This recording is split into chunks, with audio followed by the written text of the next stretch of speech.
Well, call a state of emergency because the Down Boys are ready to get down and dirty. It's Warrant versus Winger. Ryan, what do you say, man?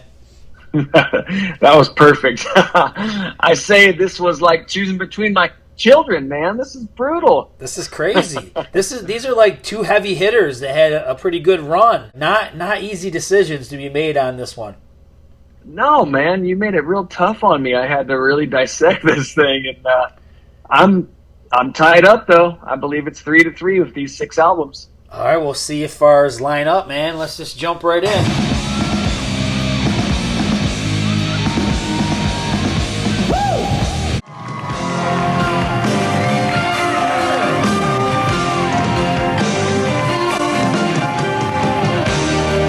So we got the Winger debut versus Dirty Rotten Filthy Stinkin' Rich. A couple things just to throw out there. If you look at the sales of these two, Winger went 1 time platinum, Warrant 2 times platinum. So the public was on board with Warrant on this one.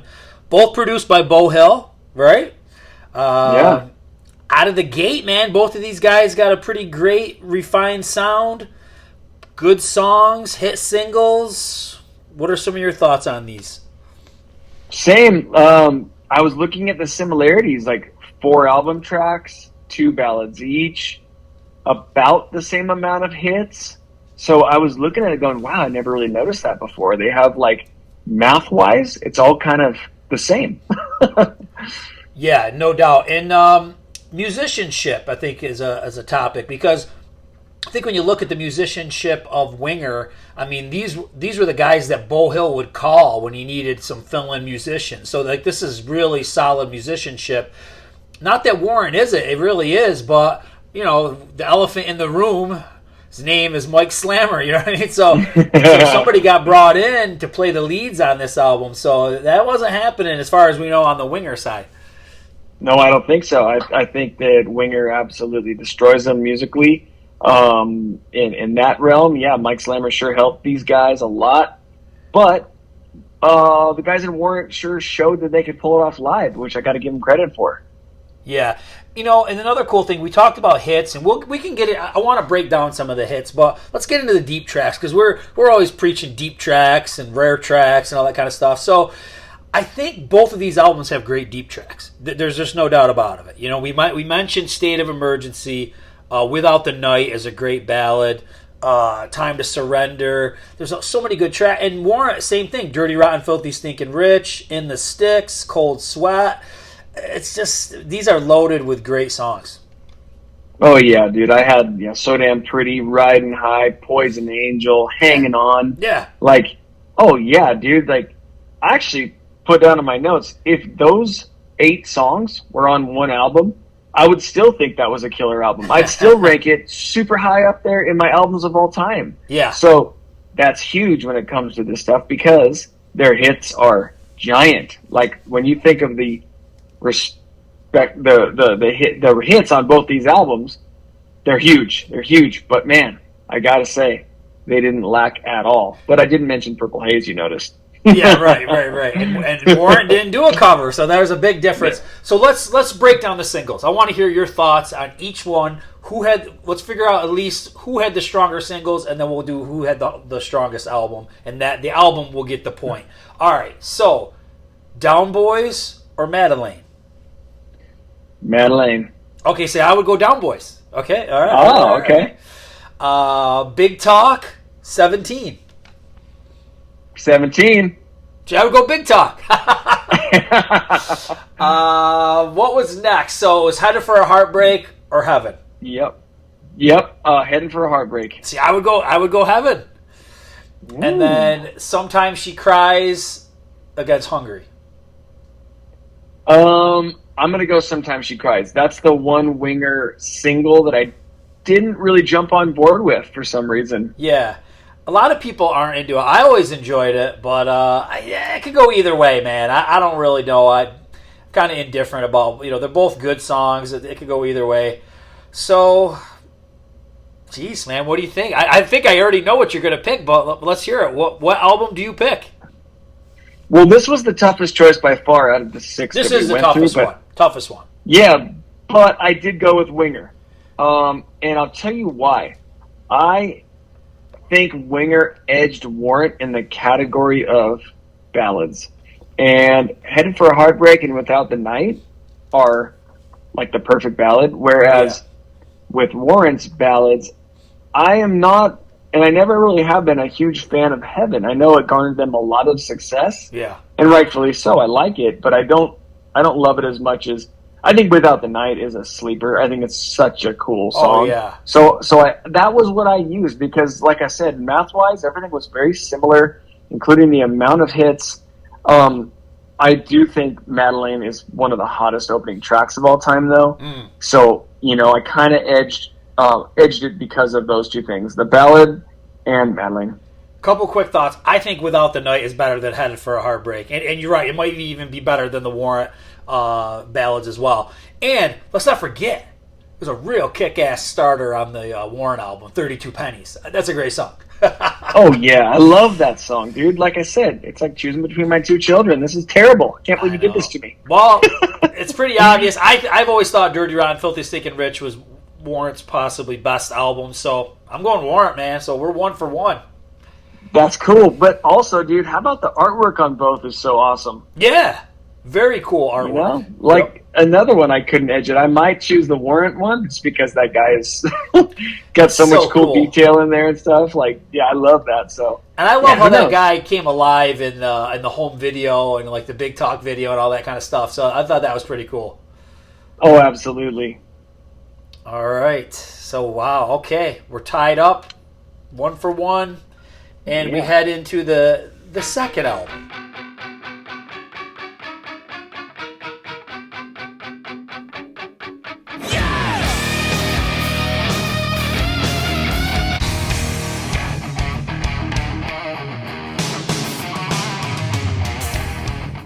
So, In the Heart of the Young against Cherry Pie, if we look at sales, we're looking at 1-time platinum for In the Heart of the Young, 2-time platinum for Cherry Pie, very similar as the last one. Beau Hill is producing again. One thing that I noticed about this, and I'm taking this from things that the band members said, and definitely from when I interviewed Paul Taylor, is there was label pressure at this point on both of these albums. So we all know that the Cherry Pie Guy story. We don't need to get into the Cherry Pie Guy story, but this album was kind of handed in, and they didn't hear a single, and then he went back, Janie, and he wrote Cherry Pie. Winger was in the same situation where they had In the Heart of the Young almost done, and it was a lot of these more progressive, a little bit more depth to the tracks, and they said, hey guys, we don't hear singles, and they went back and they wrote Can't Get Enough, and they wrote Easy Come, Easy Go, and some of that kind of stuff. So, interesting. And I think when you look at these two albums, Ryan, you're getting into that massive contrast of like maturity and immaturity. You know what I mean? It's all happening on one album. Like Cherry Pie is as goofy as it can get, but Mr. Rainmaker is great and a little bit more of classy. You know what I mean? So you get a lot of contrast. Winger is the same thing. It's like can't get enough. It's cool, but it's kind of cliche. Dirty Little Blonde, stuff like that. But then you get into Rainbow and the Rose and In the Heart of the Young and Day Will Never See. So there's quite a contrast of the types of songs that are on both of these albums. Totally, dude. God, I don't even know where to start here.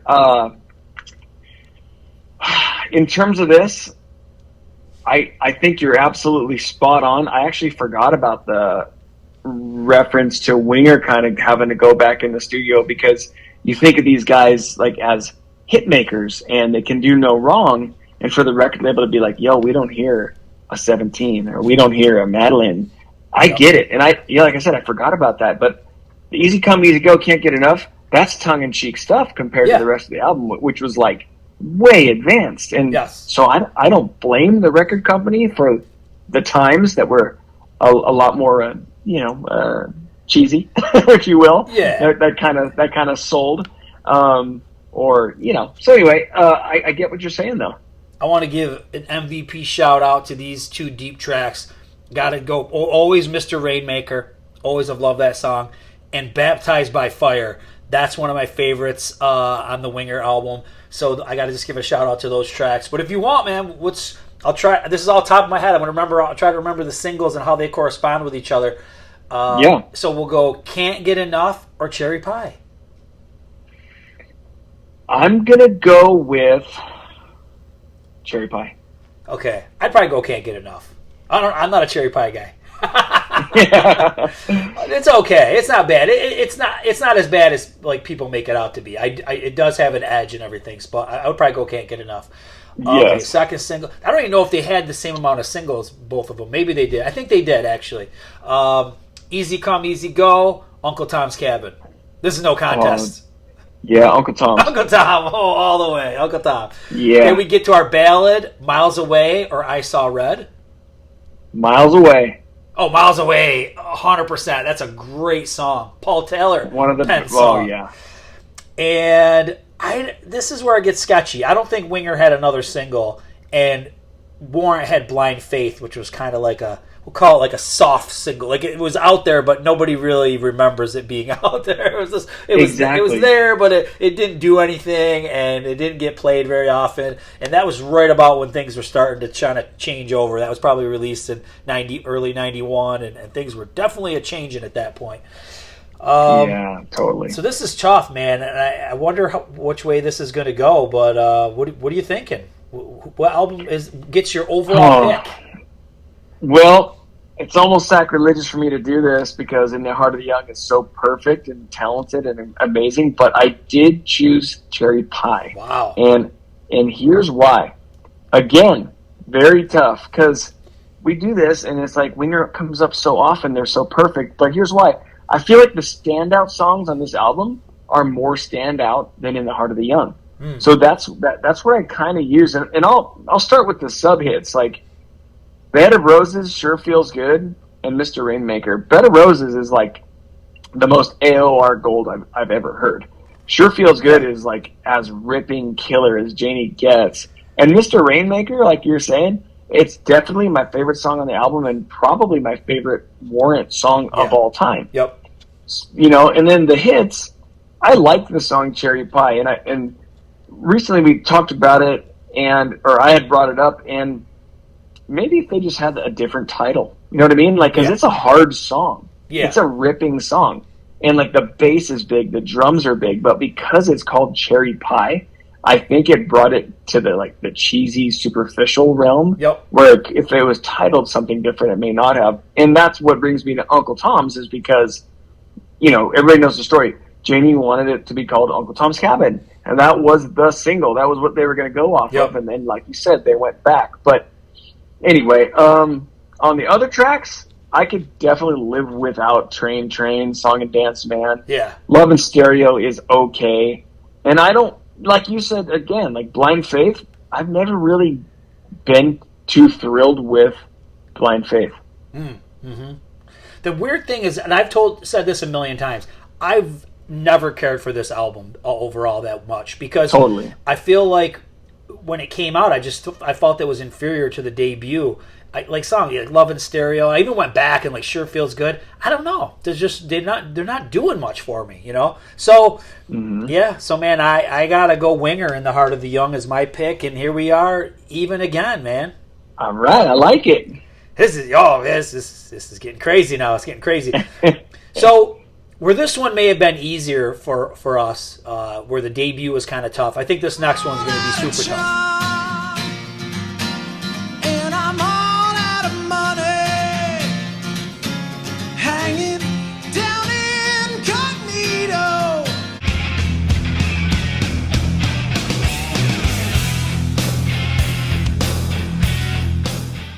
Because these are albums that are really, really good and really showing some real growth and changing times and everything. It's all happening.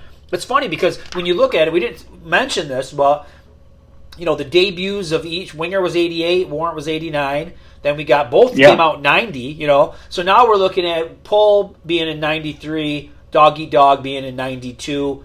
Dog Eat Dog goes gold. Pull goes nothing, and when you think about it, that kind of makes sense when you look at the trajectory of how these albums have sold. Warrant has always sold better than Winger for some reason, probably because Winger is a little bit more complex. Yes. Where Warrant is kind of, right there, kind of the simple man's music or whatever. Yeah, totally. Let's talk about the singles real quick. There's not a lot going on single-wise with this album. We're looking at Down Incognito against Machine Gun. So those were our first ones. If you had to pick one between those two, what would you pick? Oh, man. Well, that's tough because Machine Gun and Hole in My Wall or Hole in the Wall were both like my shout, watch out songs. Like, guys, I see the direction you're going. It's still really good, but if you go any further, it could be getting into the grungier stuff. Yeah. But, I think I'm going to go with Machine Gun. I think I'm going to go Down Incognito because I feel like with Pull, Winger still had like that pop sensibility. They got a little bit heavier, but it still felt like Winger and it still had that catchiness. And I think Down Incognito fits the bill. One thing I got to mention, I think I mentioned this before on the podcast, but when this album was first coming out, there was a local radio station that played like this. Even though it was in the 90s, they played Winger and they played out like later stuff by LA Guns and Sabotage and all that stuff. And I'll never forget, man, they played Blind Revolution Mad on the radio. It was never a single or anything. They just must have got an advance copy and they played it. And I just remember being blown away, thinking like, this is great, man. Winger, like heavy Winger, you know what I mean? But it still had the melodies and all that kind of stuff and the harmonies. So I give those guys a lot of credit. They really crafted their sound, and it sounded really good. Warrant did the same exact thing. I mean, we can go through that album and take a look at some of that stuff. I mean, some great songs. You always, as you get deeper into a Warrant album, you get some wonderful deep tracks like Quicksand, All My Bridges Are Burning, you know what I mean? Just like good stuff. Winger, too, like I went through that the other day and I was like, damn, man, Spell I'm Under and Junkyard Dog. It's just like, it's really good stuff. Now, I do think there were some more singles, not a lot, but there's another one that was a single, was Bitter Pill by Warrant. Yeah. And Spell I'm Under was a video, which that I just found that out like recently. I had no idea. Like that one I never saw. Out of those two, that's kind of like your slower tracks. What do you think of those two? What would you pick? Probably Bitter Pill. Yeah, Bitter Pill is cool, man. That is a cool song. Another thing that happened that we got to mention, producer change. They didn't have the same producer, strangely enough, but I think it was Mike Shipley and Kip produced Pull, and then it was Michael Wagner produced Dog Eat Dog. So, like I said, these guys are coming into their own. The rug's kind of getting pulled out from under them, but they're still making some great music and still swinging for the fences, trying to get something going. And, a couple other songs I want to mention, at least one more song I want to mention, maybe two off of Dog Eat Dog, would be Andy Warhol Was Right and April 2031. Like, these are really cool songs, man. I've always said Andy Warhol Is Right. If that was done by, like, Collective Soul or somebody like that, or even Stone Temple Pilots or something, with a proper video, that would have been a huge song. That is a really deep song. And I just got to give JD some credit, that you love those two. Yeah, those are such cool, because you've mentioned those two before, and those are like the artsy songs on the album. Yes. They're really out there, and it's funny because it goes like, Machine Gun, Hole in My Wall, which are like both crazy hard, and then the two artsy songs. Yeah, and then the rest of it is like pretty consistent, true to form melodic hard rock until it gets to Inside Out, which is like, whoa. Yeah. But so really cool that you mentioned those two. So, which one are you going to pick out of these, man? Well, the updated band head-to-head challenge, I went with Dog Eat Dog. I went with Dog Eat Dog too, and that's where things are starting to change now. So, that's 4 versus 2, man. Winger, you're in trouble. Totally, but like you look at like I said, you look at Machine Gun and Hole in My Wall, and you go, dude, these are nowhere near Down Boys, but they work. Yep. You know what I mean? Like, they did a great job. And then you get Bonfire, Hollywood, All My Bridges, Quicksand. Like, those songs right there are like perfection, like melodic rock. That's what you look for. It's absolutely amazing. And then you get, Sad Teresa and the kind of out there stuff, and it's all good though. But then like Inside Out, you're like, whoa, where did you get this, Janie? Like this is out of control. What I will say about Pull though, I think consistency wise, this might rank higher for me. I think that whole album is very consistently Winger updated great. Yeah, I think there's some ebbs and flows in Dog Eat Dog, and the two that I could really point out, like I said, is Bitter Pill and Andy Warhol in April 2031. Yeah, and those that's where it kind of dipped into like the out there realm, but it still worked really well. So I think Dog Eat Dog is more consistent, but Pull is more consistent, but Dog Eat Dog, I think it overwhelmingly ranked higher for me. I think so many people. Well, I don't know. Look at a lot of people you see online. They look at both of these albums as their best album by these bands. I know. So it's a tough matchup. It's almost exactly the same kind of matchup as the first album. So it's just real hard to pick. And I don't want to discredit Pull at all because Pull is really good, man. Like I said, I would listen to the whole thing the other day, and every song is, like you said, consistency. It's very consistent. I think Warrant took more chances, and I think those chances has paid off and have aged well. You know what I mean? So yes, absolutely.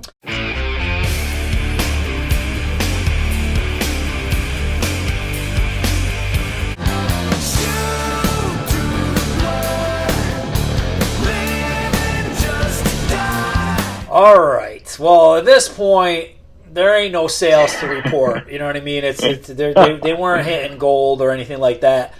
And I don't even know if this is a completely fair matchup, but this is what's next for both of these guys. So you got Ultraphobic, which was 1995, and Winger never made another album.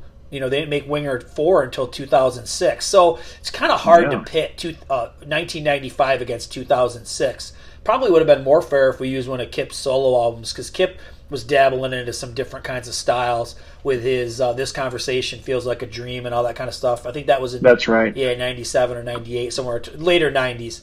But I think with both of these albums, where the thing that kind of they suffer from is like some non-glam metal elements are seeping in. You know what I mean? So when you get to Ultraphobic, there's a lot of grunge, man. Warrant was basically deciding, like, you know what, man, we're going to be a grunge band. There's obviously some traditional elements of Warrant in there, but they're kind of losing a lot of who they are. That being said, I do think there's some great songs on there. I do really enjoy Undertow, Followed, Family Picnic. There's a song Chameleon, and that's like probably one of the only songs that almost sounds like a pure Warrant song. But I think, where Dog Eat Dog was just Warrant being heavy, this is definitely Warrant being grunge. What do you think? Oh, yeah. And the songs you mentioned from Warrant are Chameleon stand out by far for me. Undertow, Living Inside You. Absolutely. But, honestly, both of these albums are so disappointing for the loyal fans. It just screams, change, adapt, harder, lack of melody. But at the same time, they both rear their amazing heads at times on both albums, where you go, oh, there's Warrant. Oh, there's Winger. You know what I mean? So, recently I've been totally enjoying Ultraphobic more because it still is a young Janie. Yep. Obviously a lot different, but he's still there. The Winger getting harder, faster example, we talk about that a lot. Yeah. I bang my head way harder to Hanging On than I do to anything on this album, because that's Winger's hard wheelhouse. But it's not melodic hard rock catching Winger hard, but it's almost there. So I believe that the letdown from the Winger going hardcore edges the Warrant going grungy, if that makes sense. The letdowns are equal, but I think Winger let me down a little bit more. Really? A couple of songs I really like on the Winger album that I really think kind of harken back to some of their old school style. 4-Leaf Clover, Your Great Escape, Living Just to Die. But there's an element that's creeping in on the Winger that I can't put my finger on. And honestly, I don't think this one is all that. I think as we get to the next one, Winger has really gone like there's like thrash elements to their riff. I don't think we're there yet. Like this is more progressive, kind of like some of that stuff that's on In the Heart of the Young. But I was trying to put my finger on this, and I'm usually good at this, and hopefully people can comment to see if I'm on the right track. But I think the element that's creeping in here could be like Sting and the Police and maybe Rush, but it's like adult rock. Like somewhere along the line, Winger has brought in some adult rock type of stuff that is not glam metal. You know what I mean? So I could be way off or I could be spot on. That'll be up to the listener, but I think there's just something that it creeps in on this album and it never leaves, in my opinion. Like it's there for me. For the rest of these albums that we'll talk about, there's just some element that's there. Sometimes you see a little, like you said, a little taste of the old Winger, but there's this more like serious adult element, like they're adulting. You know what I mean? And we can't shake it. So that is a good call, and I totally see it now. I totally see it, dude. That's a good one. Yeah. So I was gonna say, like you mentioned, the In the Heart of the Young-esque parts that come through, and you mentioned a song, Living Just to Die is there for me. It has a chorus that could have fit on In the Heart of the Young, so good. That was perfect. And then the song Disappear is the first song to really grip me on this album when I went back through it. Yep. Because, like, you know, I'm sure, like you, I own all these, but I got it, and I thought, what is this? And I probably put it away. So going back through it was kind of cool, but the letdown was there too. And another thing is they both have pretty bad album covers. And Ultraphobic gets the award for like one of the worst album covers ever. It was on CMC Records, so we go back and listen to our CMC episode. They're notorious for having bad album covers. The Winger one's okay. It's just I like the theme of it. It's like a soldier with there's an angel or something. So I mean, it's cool. It's just, I don't know. It just looks more like comic bookish, and it doesn't look like a Winger cover. So I don't know. There's something about it's just not doing it for me. So yeah, agreed. All right, man. Well, you got to pick one. So who are you picking? I went Ultraphobic. Ultraphobic. Warrant with another one. I got to go Winger 4. I think it's more true.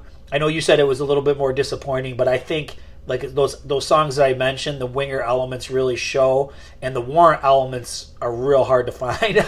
Maybe, like I said, maybe some catchy melodies, but they're really going for the clutch stuff.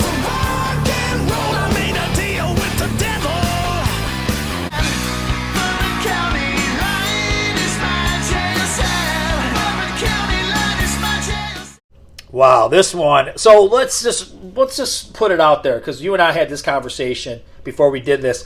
We get into some of this later Warrant, and even a little bit of the Winger, but definitely the Warrant for me.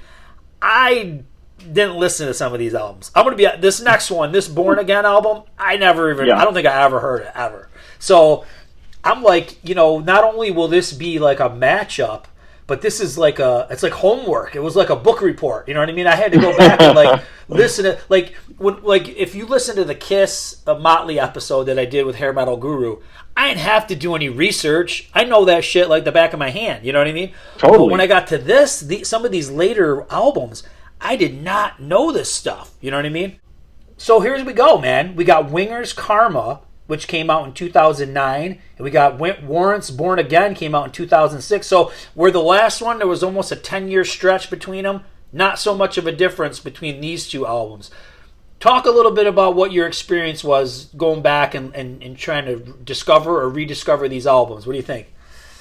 Yeah, I'm right with you when it was like doing a book assignment again, because book report, because has been a long time. I probably heard it. I don't think I even bought Born Again, but I think I bought Karma. So going back through it, Winger, although they're doing what really bugs me again, and that is like way too hard, way too fast for Winger. Yup, this one has got some heavy ass riffs on it. Yeah, it's got kind of like that Motley 94 thing going for me. Yes. Like, I know it's like very quality hard rock, but it isn't my cup of tea, especially when it comes to Winger. So This is a little different though, because it's a known entity in Kip, and he still sounds like Kip, and that's great. But it seems their melodies are a little stronger underneath it all. And I got to say that, let's see, the riff, like the kickoff riff to Pull Me Under, absolutely rips. Like, it's insanely hard for Winger, but it absolutely rips. But it might rip more for like a hard band versus Winger, but like, you know, you can't deny that stuff. But in terms of Warrant, it's actually like a great rock and roll record. It's very true to form Warrant. They absolutely stayed in their lane, and one would imagine that this would win out, like, over my disdain for like the new Too Hard Winger stuff. But like, it just didn't quite work with Jamie St. James. I love Black and Blue, and I think he looks decent here, but his voice has definitely lost a step, and the production kind of sucks. Yeah. So anyway, I'm kind of showing my hand, but all right, let me jump in. All right, so first let me start with the Winger. There is a song on I have a giant playlist that I listen to that is I call it the Ultimate Glam Metal playlist, and I have the song Deal with the Devil on there, right? I love that song. I think over time, that song has really grown on me. I think it's smart as hell, man, talking about the Beatles and the Stones and Elvis and all these rockers that he's trying to say, you know, they sold their soul for rock and roll fame or whatever. It's a really cool song. And as I said, it's pretty heavy. Man, you get to the Stone Cold Killer song, that riff is super heavy. And I always thought, I'm so glad you said Motley Crue, because I feel the same way. When I hear those heavy riffs, it's almost what Motley Crue should be doing today, almost. Like if Motley Crue was going to put out something decent, not Dogs of War, something decent, this is the kind of riff they should have. You know what I mean? So I always thought it was Motley Crue. I was with you 100% there. Big World Away, that song, it's got like that adult rock thing again. So I kind of wrote that down as one of my notes there. So let me talk about this other album, Born Again, with Jamie St. James. So let's face the elephant in the room, man. Jani Lane, he's alive at this point, but he's not in the band. You know, at this point, his alcoholism or whatever was putting it where the guys didn't want to play with him. He wasn't showing up for shows, or he wasn't doing quality shows. Whatever I don't even really know, but he wasn't in the band at this point. I've never got into Black and Blue, so I know, like, Hold On to 18, so I know a couple songs, but that's about all I know. So I don't know much about Black and Blue. First put it on, and I was like, nope. I go, no, this ain't Warrant. No, I don't think so. Doesn't sound like Warrant. Doesn't, no good. The vocals just aren't doing it for me. But something happened, man. I got to like Bourbon County Line, and I was listening to this while I was mowing my lawn. So I was like, I'm mowing my lawn. I ain't got nothing else going on. I'm just gonna go through this album, good or bad, and deal with it. Bourbon County Line comes on. And I'm like, I'm starting to hear a little bit of the Warrant melodies and stuff. This is a good song.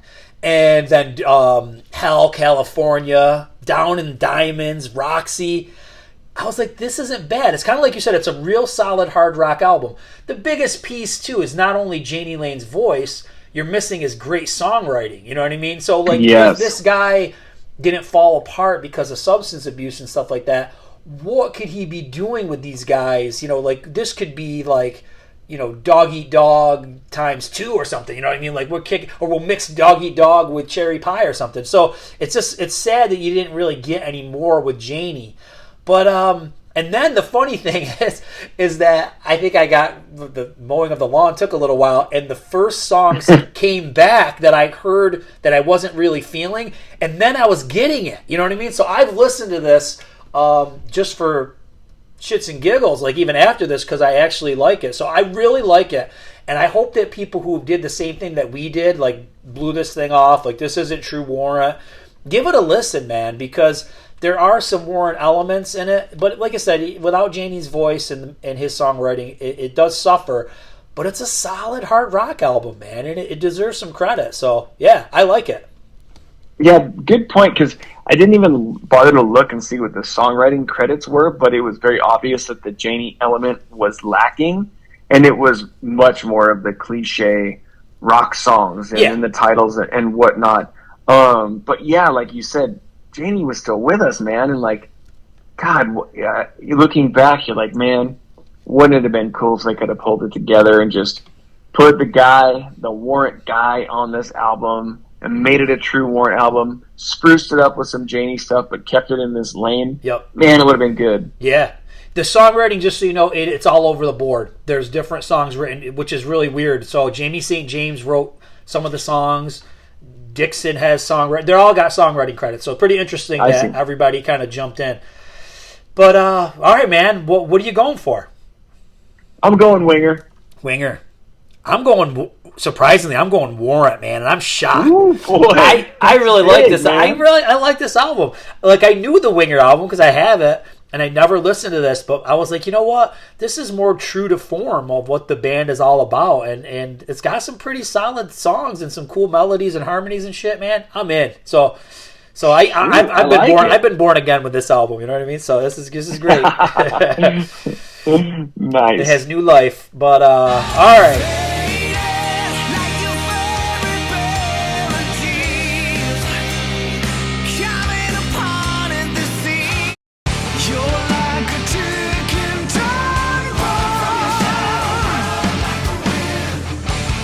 So we skip an album here. There's another album by both of them that we skip, and we're only going to do one more. We're going to do the latest offering by these guys. Okay. Yep. So Louder, Harder, Faster by Warrant came out in 2017. That's the last album that Warrant has done. Winger just had 7 come out in 2023. In a lot of ways, this was like another book report because for some reason, I tried the new Winger like when it came out, and I wasn't really feeling it, and I went on to do other things and then just kind of forgot about it.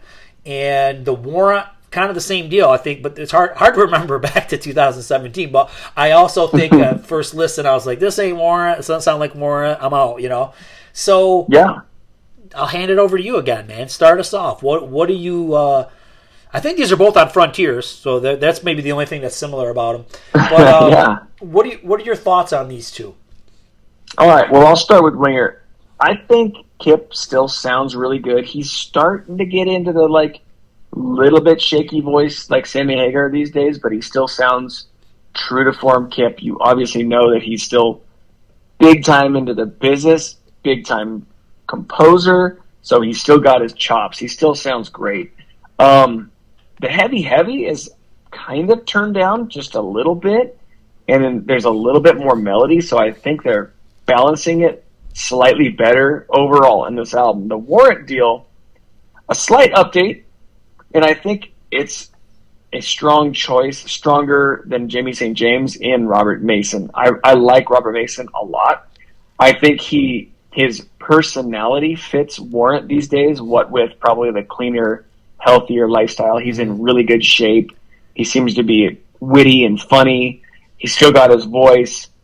The songs are updated and true to form, but nothing really stands out in terms of the hooks that Janie would have brought in. So I think even the Born Again album would have had some more standouts had Janie sung it over this album. So those are my thoughts on the two of these albums.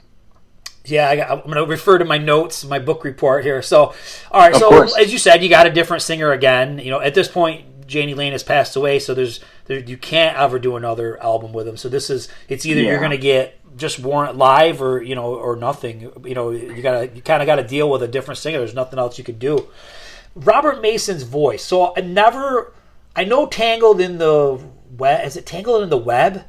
From Lynch Mob. Okay. I know that. Yeah, I think it's just a self-titled album, but that's the song, right? Okay. Yep, that's right. I know that song, but I don't know if I really know the album. All right. So I know Robert Mason was in Lynch Mob, and that's where it ends.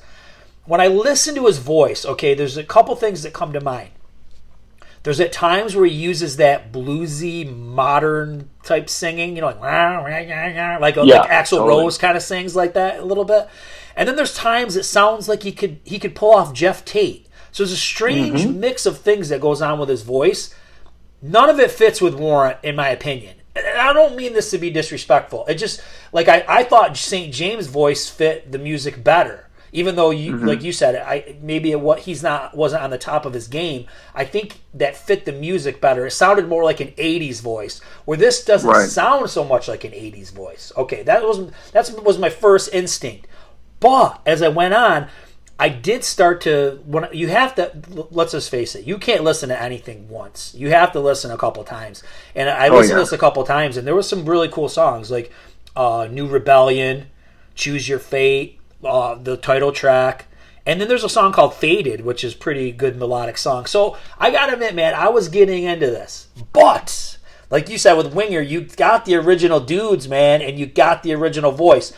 Has the voice aged slightly? Yes, but it still sounds really good. It ain't like at Paul Stanley, Bon Jovi levels or anything like that. Not even close, Kip. We love you. You're still kicking butt. That's right. Do I wish Winger would be more happy? Yes. You know what I mean? Like I miss happy Winger, but I get it. You know, they're older and they're mature. And like I said, a lot of that serious shit, it's never going to leave. So some of the songs I thought were really cool were Tears of Blood, which I thought was really good. One song is called Resurrect Me. They do like this little weird riff. I like that. Stick the Knife In and Twist. That sounded like kind of like that Karma album, that heavy shit.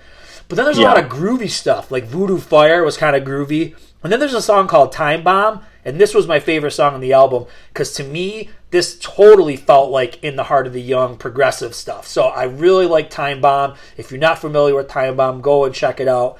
And I'm on a roll, so I'm just going to say I got to pick Winger. Is that who you got too? I got Winger. Yep. Okay, well, guess what happened? Right before this, it was 6-4, Warrant winning, and now it's 6-6, and we're tied. So, oh, no. Funny because, you know, both of us had expressed that we had a tie, but we didn't pick, you and I didn't pick the same albums for the most part, so there was a lot of differences. So pretty interesting.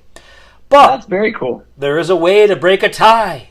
If you heard the last episode, the same exact thing happened. This shit's not planned, I promise. There's a way to break a tie, and we'll put the individual members against each other. And this is going to be tough because there's certain members that are really proficient on their instruments, but then there's other members that have a lot of character, so it could go either way. So let's just get the big guns out of the way, man. Janie versus Kip. Oh, dude. I know, it's bad, right? It's so hard. Mean. Both great singers. Great singers. I know. I think I'm going to respectfully go Janie. Yeah, I got to go Janie too, man. It's just both great songwriters, both great singers. I just think that there's just something, it's just that it factor that just edges them over just a little bit. I can't explain it. It is tough, and I'm going pure what I hear on the record and versus who they are, because like I told you before, like Kip Winger is just such a gentleman. Like I said, after this club show, he got a picture with me. I got a picture with him, and he even knew that like my buddy and I were like waiting in line before other people, and he like pushed people away. He's like, "Hey, they were first. Let's take a picture." And he was just like such a gentleman and so nice, you know. And it's like, damn, it's hard for me to even say Janie, but I'm thinking about just the record here, just what I hear. Still got to go Janie. And one thing I want to mention is and I forgot to mention this when we were talking about the Warrant albums that don't have Janie Lane. Do you ever notice there are times where they mimic his mannerisms just a slight bit because they're trying to make it sound like Warrant? You know what I'm talking about? Like it's not a lot because they both had their own voice, but I notice there's certain things that Janie Lane does, and sometimes the replacement singers do the same thing. You know what I mean? He has a very funny way of pronouncing things, words, pronunciations, and so I totally picked that up. Yeah. So I thought that was pretty interesting. There are times when you're like, oh, that almost sounds like a Janieism being done by like Robert Mason or somebody. Okay. Well, he did pretty well, but I don't know how the other guys are going to do, man. So, Reb Beach versus Joey Allen. This could be tough. Oh, Reb, baby. Reb, baby. Yeah, I'm with you. I got to go Reb. You know, the coolest thing, man, well, there's just so many great solos. All the solos that he does on, like, Headed for a Heartbreak, that's some cool shit. Oh, and yeah. That little wacky guitar thing that he does before Baptized by Fire, it's like in a clear guitar, but he's like, deep, deep, deep. It almost sounds like Steve Vai or something. But this dude, been in Dokken, been in Whitesnake, he can do anything. He can do no wrong. So I got to go with him too. You could even look at a mega bubblegum hit in 17 and look at the guitar solo there. The guy is absolutely shredding. Okay. This one's... Kip's got to come back because he's a bass player. So Kip's back, just as bass, against Jerry Dixon. I'll go Kip. I'm going to go Kip. Okay. I'm going to go Jerry because I think that he's got a lot of cool bass lines, and his bass really stands out, man. Listen to like 32 Pennies and Dirty Rotten Filthy Stinking Rich, and even when he's just chugging like on Uncle Tom's Cabin, I think his bass is cool, and he does cool little licks, man. Especially listen to like on 32 Pennies. He does little weird little licks and stuff. So I'm going to go Jerry Dixon. I like how he plays, and I like how his bass is up in the front, so... Very good, yeah, and Kip even got some shit from in the old days. Remember, he just had one hand on the bass, and people were like, "He's not playing." He's Kip, like, man, yes, I am. Those are the notes I needed to hit. Kip, there's too many times where you're just holding the bass up, and you ain't even playing it, Kip. You're too busy spinning. No, I'm just kidding. No, he's a great bass player. He's amazing. Shit, he played at Alice Cooper, and he's amazing. So, that's right. All right, we got more guys, man. Paul Taylor against Eric Turner. I'll go Paul Taylor. He's kind of a jack of all trades. Yeah, I gotta go Paul Taylor too, man, because right. And you know what? No disrespect to Eric, he does some cool stuff, and he's definitely wrote some material on some of these later albums. But Paul Taylor wrote Miles Away. There you go. He's a synth player and he plays guitar. He is a jack of all trades, so you gotta go with him. This one just doesn't seem fair, this last one, man. This ain't even right. I don't even think it's fair. Morgenstein against Steven Smith. Or Sweet. Is he Steven? Sweet. Okay. See, I don't know. That's just an average. That's just some regular Joe Schmo that everybody's heard of. Everybody knows a Steve Smith. It's like a... Well... yeah, I mean... I think I know who you're going to pick, but yeah. I'm going to throw you for a loop here. I'm going Steven Sweet because the guy was a showman and he was the high backing voice on every song. He was, including live. He was. He did do a great job.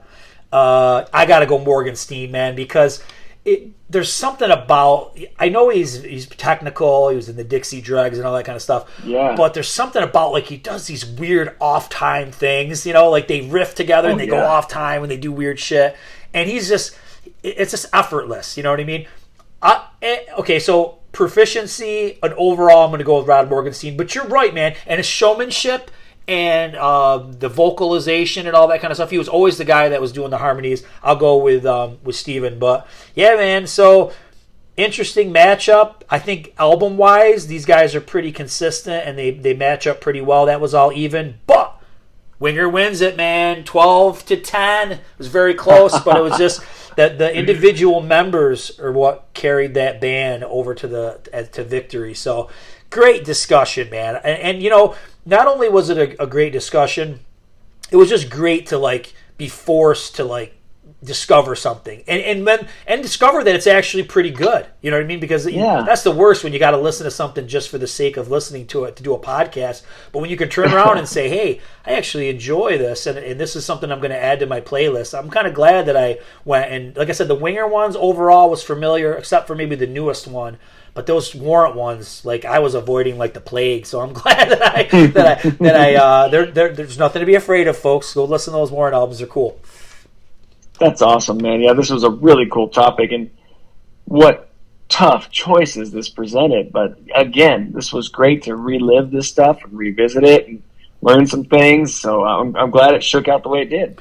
Yeah, two behemoths of the '80s and early '90s, and yeah. Great matchup, a lot of fun. All right, brother. Well, always a pleasure, man. We'll talk again soon. Yeah, man. That was great. Thank you very much.